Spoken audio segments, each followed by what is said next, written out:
Bueno, vamos a hablar un poquito sobre cómo podemos hacer para entender la escritura sin tanta confusión o sin tanto error. Recordemos que la escritura, pues, la Biblia se escribió hace más de 2000 años, en otro continente, con otras costumbres, con otras culturas, y tratar de entenderlo hoy en día con nuestra mentalidad de Occidente en el 2021, pues no es tan fácil. Les pongo un ejemplo. En una oportunidad estaba leyendo Cantar de los Cantares y dice la Sulamita, hablando, refiriéndose a Salomón, dice: mi amado estuvo en su reclinatorio y mi nardo dio su olor. Yo juraba que el reclinatorio era como una silla, no sé, que se echa hacia atrás. Resulta que el reclinatorio era una mesa donde comían. Entonces uno como que se da cuenta de lo mal que puede interpretar la palabra cuando no entiende el contexto.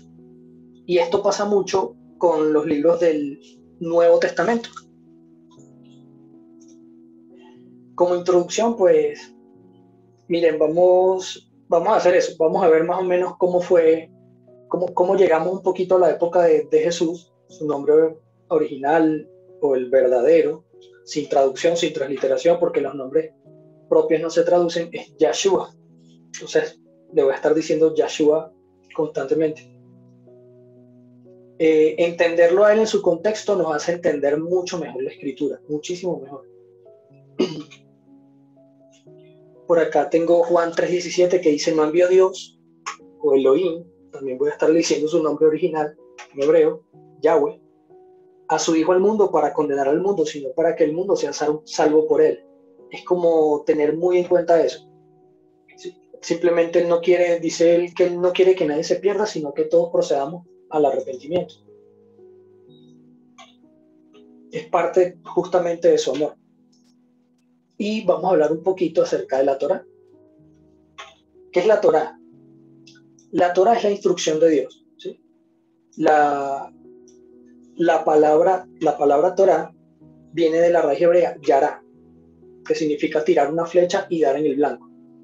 O mostrar el blanco, dar en el blanco, de ahí su sinónimo, o en el Strong, el diccionario que nos ayuda a traducir las palabras exactas que tenemos en español, entenderlas en su idioma original, en su contexto original. Este diccionario nos dice que Torah significa enseñar o instruir. ¿Qué nos enseñaron por Torah? La ley, los mandamientos. Simplemente, ¿qué ocurre cuando la Torah o cuando la Biblia estaba en hebreo y pasa luego al griego? ¿Cómo traducen la palabra Torah? No hay una traducción, o sea, no le pusieron la enseñanza de Dios o la instrucción de Dios, sino que dijeron: vamos a ponerle nomos. Le pusieron nomos, que era la palabra que más se acercaba en el griego, y cuando se pasa al griego al español, nomo es una norma, pues una ley, y se quedó como ley. Esto ha sido una tragedia, realmente, porque cuando Pablo habla de la ley, del pecado, de la muerte, de la ley que era contraria a nosotros, de la ley de la muerte, cuando leemos ley juramos que está hablando de la Torah, del Padre, y realmente no es así. Entonces trajo mucha confusión, y en su época, por edictos de papas y de los romanos, lo que hicieron fue entonces separarse de la Torá, de la instrucción de Dios, de todo lo que Dios había hecho, creado para su pueblo. Ellos se separan por medio de un edicto, y en el tiempo de la helenización todo se volvió un despelote. O sea, mezclaron todo lo pagano con todo lo que venía de Dios.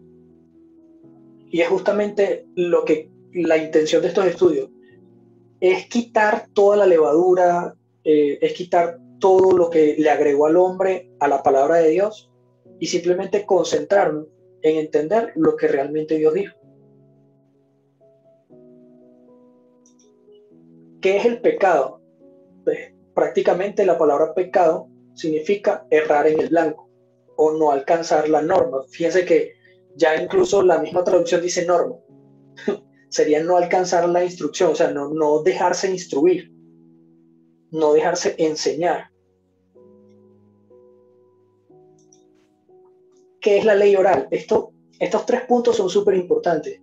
La ley oral fue una ley que se pasó de generación en generación cuando los cautivos en Babilonia volvieron a Jerusalén.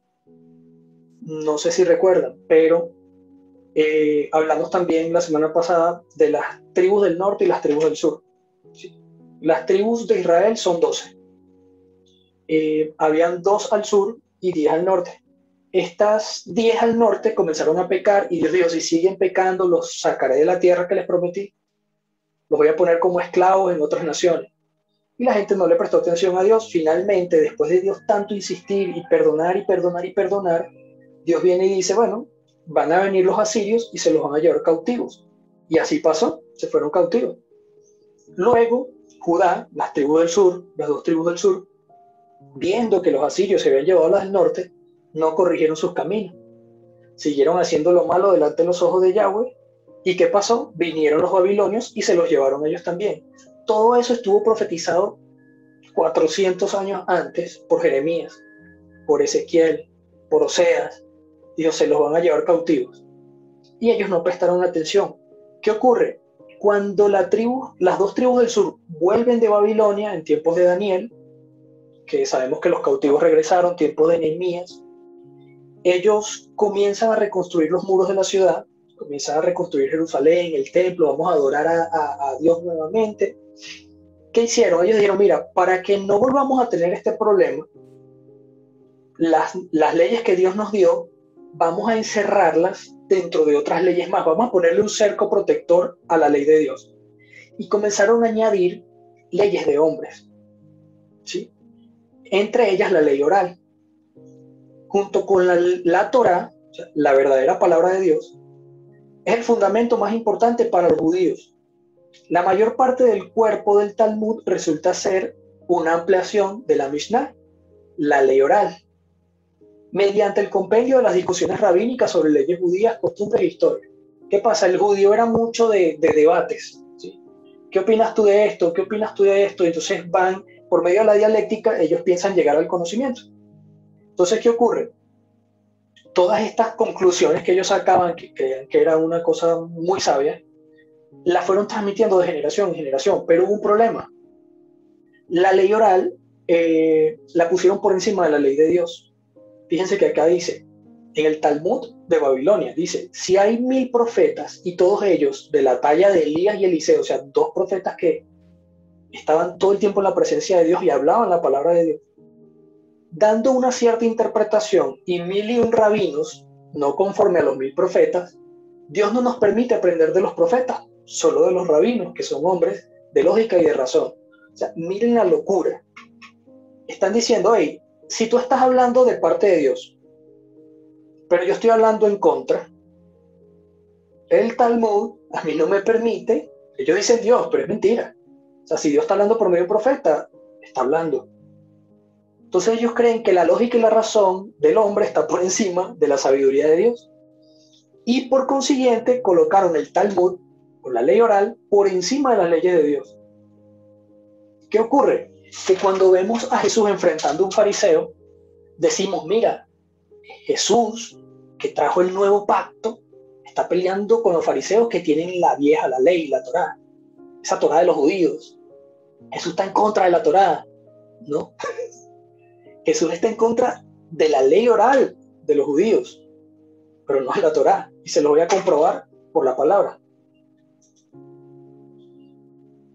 Primero, pues le da como un punto aclaratorio, Pablo es difícil de entender, lo dice el mismo apóstol Pedro, dice, casi en todas sus epístolas, hablando en ellas de estas cosas, entre las cuales hay algunas difíciles de entender, las cuales los indoctos e inconstantes tuercen, como también las otras escrituras, o sea, el resto de la Torá, para su propia perdición. O sea, está diciendo, miren, Pablo es complicado de entenderlo. Pablo era muy sabio antes de conocer a Yeshua, antes de conocer a Jesús. antes de conseguirse con él, con Cristo resucitado en camino a Damasco. Y aquí pasó algo interesante. La palabra dice que Jesús le habló en lengua hebrea y le dijo, yo soy Jesús a quien tú persigues. Obviamente, antes no existía ni la J. Lo que quiere decir esa traducción que nosotros tenemos hoy en día es que Jesús dijo, yo soy Yahshua a quien tú persigues. Se presentó a Pablo en lengua hebrea. Entonces debe tener, ¿cuál es la idea de conocer el nombre en idioma hebreo? El significado. Jesús no significa lo que significa Yahshua. Entonces, este paréntesis acá. Pero cuando Pablo se consigue a Yahshua en Damasco, ya no solamente era una inteligencia de hombre, de estudios, sino que ahora esa inteligencia era acompañada por la sabiduría de Dios. ¿Por qué les comento esto? Porque acá nos habla, ya voy a comenzar a tocar unos puntos del nuevo pacto que nos han enseñado que es contrario al antiguo, que la gracia está en contra de la ley. Vamos a ver unos versículos, a ver si es verdad. Vemos que dice, porque no son los oidores de la ley, cada vez que lean ley, es Torah. No al 100%, pero les voy a ir enseñando en qué parte, porque hay otra que se refiere a otra ley. Porque no son los oidores de la Torah los justos ante Yahweh, sino los hacedores de la Torah, estos serán justificados. Pero la justificación es por la fe, José Miguel, sí. Pero Santiago dice que la fe sin obra es muerta. Yo no puedo decir tengo fe y mato a mi hermano. No puedo decir tengo fe y soy un idólatra y deshonro a Dios. ¿Sí? O sea, mi fe tiene que ir acompañada de las obras que Dios preparó de antemano. ¿Dónde de antemano? En su palabra. Entonces dice, todo aquel que comete pecado, primera de Juan 3:4, todo aquel que comete pecado infringe también la Torá. Pues el pecado es la infracción de la Torá. Toda escritura es inspirada por Yahweh y útil para enseñar, para redarguir, para corregir, para instruir en justicia, a fin de que el hombre de Yahweh sea perfecto, enteramente preparado para toda buena obra, las que preparó de antemano. Ahora, ¿esto cuándo se escribió? Porque siempre hemos creído que eso es como que para el Nuevo Testamento nada más. Pero segunda de Timoteo se habrá escrito en el año 60 después del Mesías. Está refiriéndose a la Torá. No habían evangelios, no habían cartas paulinas, no había apocalipsis, no había nada de eso. Había Torá. Entonces es bueno siempre ubicarnos en el contexto para entender qué está diciendo. ¿Sí? Romanos 7:12, de manera que la ley, a la verdad, la Torá, es santa. Y el mandamiento es santo, es justo y es bueno. Pablo sigue en Romanos 7 diciendo, porque el mandamiento es tan bueno que lo que hizo fue reflejar mi pecado. O sea, yo soy tan malo y el mandamiento es tan bueno que lo que hizo fue que se reflejara el pecado que había en mí. Porque sabemos que la ley, la Torá, es espiritual. Seguimos en Romanos 7. Mas yo soy carnal, vendido al pecado. Porque según el hombre interior, Romanos 7:22, me deleito en la Torá de Yahweh. Es impresionante. Y pasamos muchas veces por esos versículos y pensamos cualquier cosa. Pensamos que era la Biblia solamente, o el Nuevo Testamento. Él se está refiriendo especialmente a los 5 primeros libros de la Biblia. Entonces, ¿qué, José Miguel? ¿Tengo que cumplir la Torá para salvarme? No. Ya va. Jesucristo es quien salva. Yahshua es quien nos salva. La Torá sin Yahshua no salva. Justamente por eso vino Yahshua. Y lo vemos, no tengo la cita en este momento, pero está escrito y está un versículo y se los puedo compartir al final. Justamente Él vino para completar, porque dice la palabra que si la justicia fuese por la Torá, en vano sería la promesa de que venía el Mesías. Pero justamente para eso vino el Mesías, para cumplirla y para completarla. ¿Para cumplirla por mí? No. No tiene sentido que si yo me llevo a alguien por delante en un carro, venga alguien, un amigo mío, paga la fianza, me saca de la cárcel y me dice, toma la llave del carro, ahora eres libre de llevarte por delante a cualquiera porque ya yo te saqué. No tiene ningún sentido. Más bien me va a decir, hey, no te habías estudiado la ley de tránsito, ¿verdad? Toma, te regalo la ley de tránsito porque la estudie y no te vuelvas a llevar a nadie por delante. Muy diferente.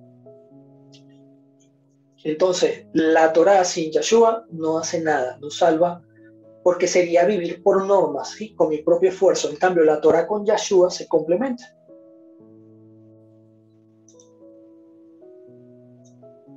Entendiendo la Torá.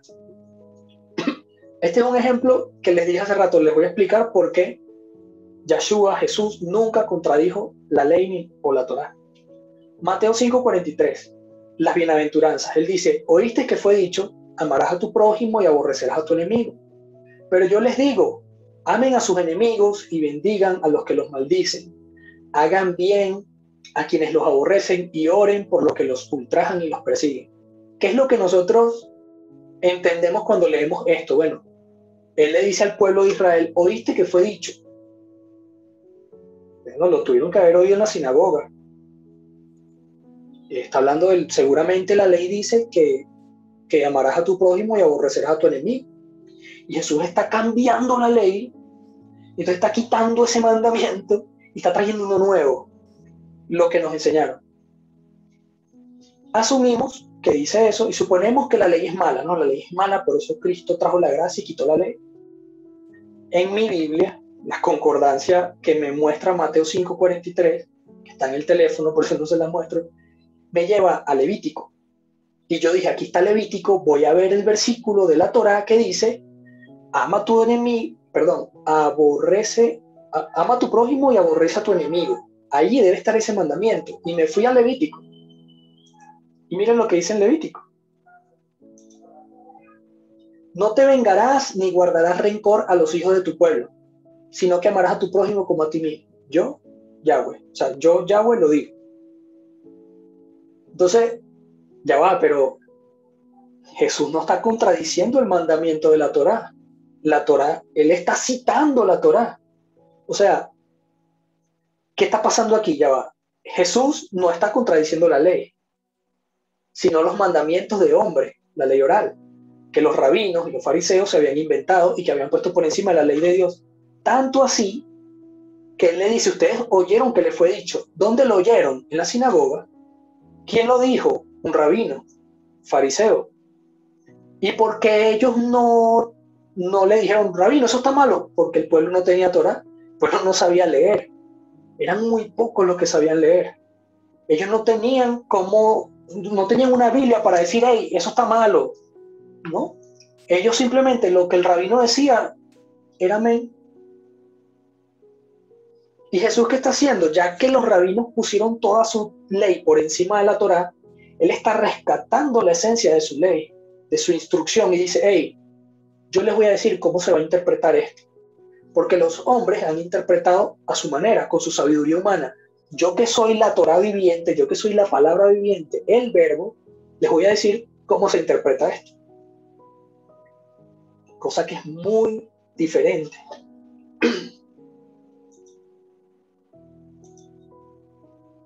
Mateo 5, del 17 al 18, está muy claro. No piensen que he venido a abrogar o a eliminar la ley, Torá o los profetas. ¿Qué quiere decir la ley y los profetas? Se está refiriendo al Tanakh, lo que conocemos como Antiguo Testamento. Los 5 primeros libros, los escritos y los profetas. Ezequiel, Isaías, Jeremías, Oseas, todos ellos. Él dice, yo no he venido para abrogar, sino para cumplir. En el hebreo ese cumplir también se traduce como completar. Es decir, vengo a traerles la correcta interpretación de lo que está escrito. Y hay un pasaje sumamente importante, Juan 4, que nos los deja ver como más claro. Dice Jesús, no sé si recuerdan, Jesús se acerca a la samaritana y comienzan a hablar del tema. Él le dice, hey, busca a tu esposo, ven, y él dice, no tengo esposo, y él por el Espíritu Santo le dice, sí, yo sé que no tienes esposo, he tenido 5 maridos, el que tienes no es tuyo, Y la mujer se queda impactada y dice, Señor, me parece que eres profeta. Y entonces él dice, mira, si conocieras el don de Dios, el regalo de Dios, ¿quién es el que te dice dame beber? Tú me pedirías agua a mí y yo te daría agua viva. Pero, ¿qué es lo tremendo de esto? Que ellos comienzan a hablar de dónde se debe adorar, en Jerusalén, en Samaria, dónde vamos a adorar. Y la mujer dice esto, en Juan 4:25, le dijo la mujer, sé que ha de venir el Mesías llamado el Cristo. Cuando Él venga, nos declarará todas las cosas. O sea, no sabían dónde adorar.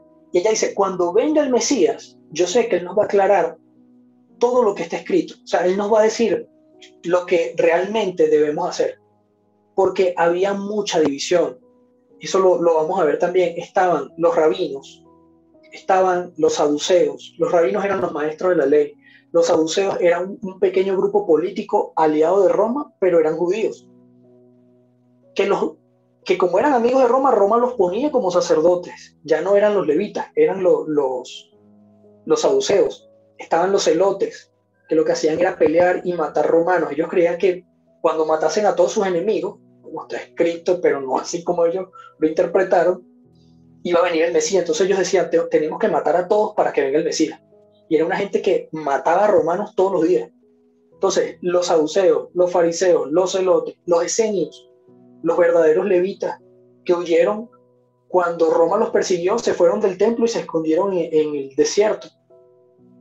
Zacarías era levita, el papá de Juan el Bautista, y no vemos a Juan el Bautista en el templo. Juan el Bautista lo vemos en el desierto huyendo de la corrupción de Roma y bautizando gente. Él era levita, él tenía que estar en el templo y él estaba en el desierto. Entonces vemos tantos grupos y todos interpretando la ley de manera distinta y confundidos con la ley oral. O sea, era imposible, o sea, ya nadie guardaba nada, o sea, la gente decía, ¿qué vamos a guardar? Y si lo guardaban mal. Entonces, ¿qué ocurre? Jesús dice, no, yo vengo a completar esto, a explicarles cómo es todo esto, porque de cierto les digo que hasta que no pasen el cielo y la tierra, ni una jota ni una tilde pasará de la Torá, hasta que todo se haya cumplido. Si el cielo y la tierra no han pasado, ¿por qué creemos que la ley ya pasó? No todo se ha cumplido. Faltan muchas cosas. Entonces, ¿es una mala interpretación lo que nos enseñaron? Sí.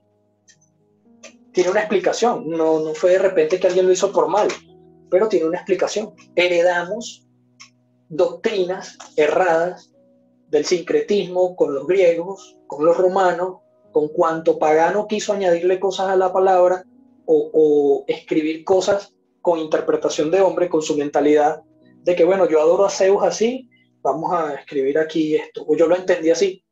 Entonces es muy difícil. Hay que volverse al original, hay que comenzar a ver qué dice esa palabra en griego, qué dice esa palabra en hebreo, y estudiar las raíces hebreas de lo que es nuestra fe. Seguimos entendiendo el contexto. Probablemente les pase otro enlace porque no, creo que me llevo como unos 20 minuticos más. Dice acá, Colosenses 2, 16, 17. Por tanto, que nadie lo juzgue en comida o en bebida, en cuanto a días de fiesta, luna nueva o días de reposo, todo lo cual es sombra de lo que ha de venir, pero el cuerpo es de Cristo. ¿Cómo se nos enseñó? Bueno, mira, tú puedes comer todo lo que tú quieras, puedes beber lo que tú quieras, nadie te puede juzgar si estás en una rumba, que nadie te diga nada.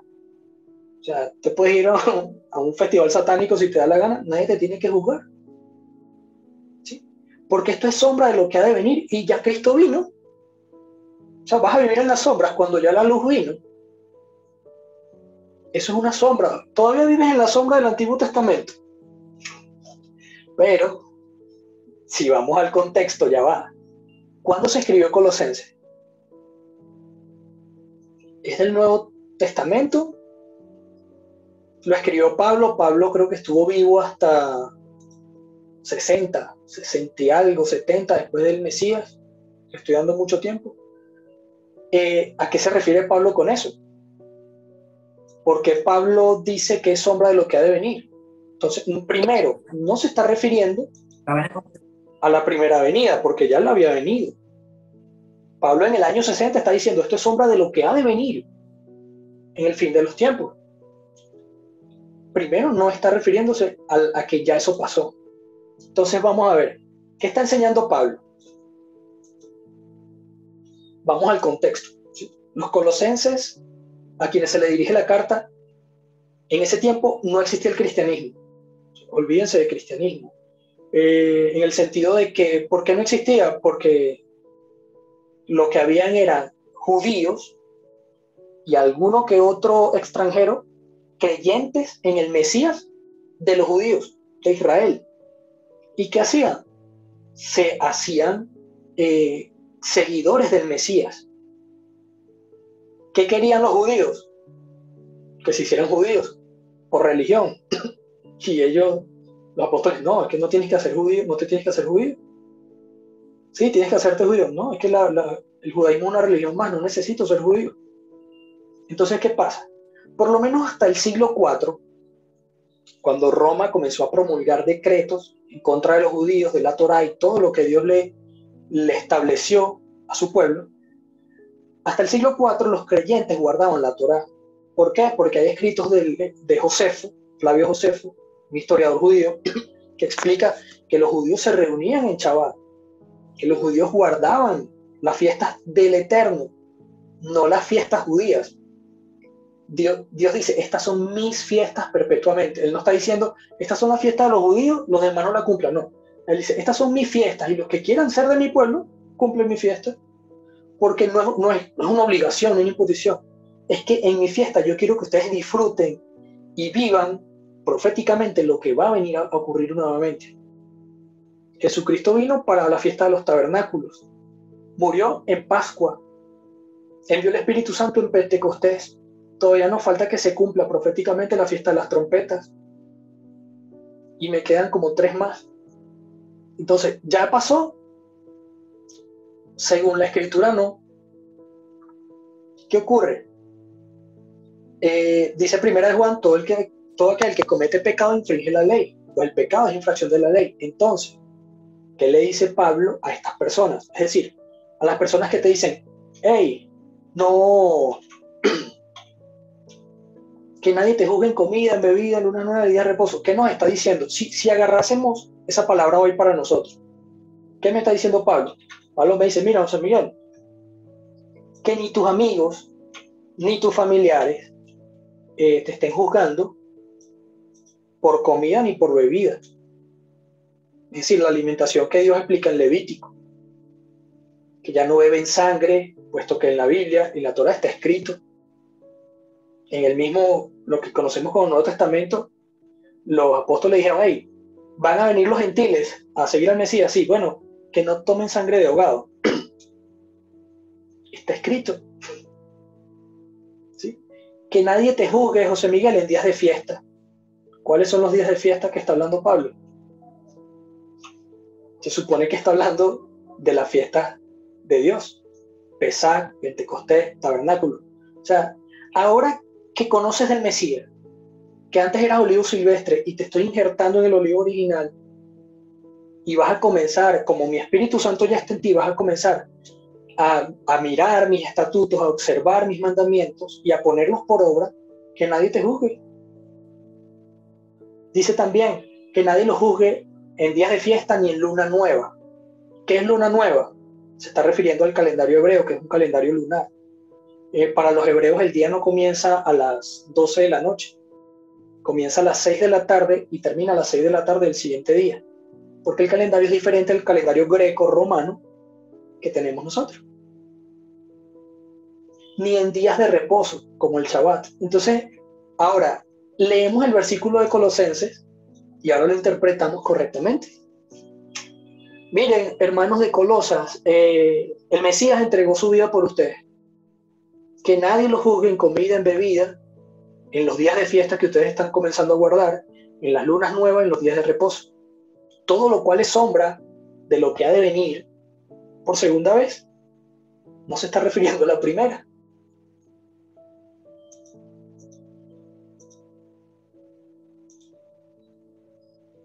Entonces, ¿qué vemos acá? Está claro que siempre malinterpretamos ese versículo. Como les dije, estamos interpretando de una perspectiva heredada grecorromana 2000 años después y en otro continente. Él dice todo lo que es sombra de lo cual debe venir, lo cual ha de venir. Entonces, es justamente eso. Se dice, no debemos guardar la fiesta porque no es para nosotros, ni los mandamientos porque la ley está abolida, supuestamente. Pero yo no creo que podamos matar a alguien y quedar sin culpa. Pablo dice, donde no hay ley, no hay pecado. Entonces yo ahora puedo hacer lo que me dé la gana, si no hay ley. Pablo dice lo que ha de venir haciendo referencia a la segunda venida. Entonces, ¿por qué él habla de que esto es sombra? Él lo dice luego en Primera de Corintios. Él dice, ahora vemos por un espejo veladamente, ¿sí? Pero entonces lo veremos cara a cara. Ahora yo conozco en parte, pero luego conoceré plenamente como he sido conocido. ¿A qué me refiero? Cuando nosotros celebramos la Santa Cena, lo hacemos ¿por qué? Porque Yahshua dijo, haz esto en memoria de mí. Entonces yo estoy recordando lo que él hizo, trayéndolo a memoria, y eso que provoca en nosotros, una convicción dentro de nosotros de que me estoy acordando nuevamente de lo que él hizo. Entonces me mantiene siempre pensando en él, agradecido por lo que él hizo, recordando, meditando en lo que él hizo. Para eso mismo están las fiestas, para yo recordar lo que hizo y lo que va a hacer, y vivir con esperanza. Mira, voy a esperar esto porque esto viene. Y cada vez que yo lo celebro, anuncio que eso viene, tal cual como la Santa Cena.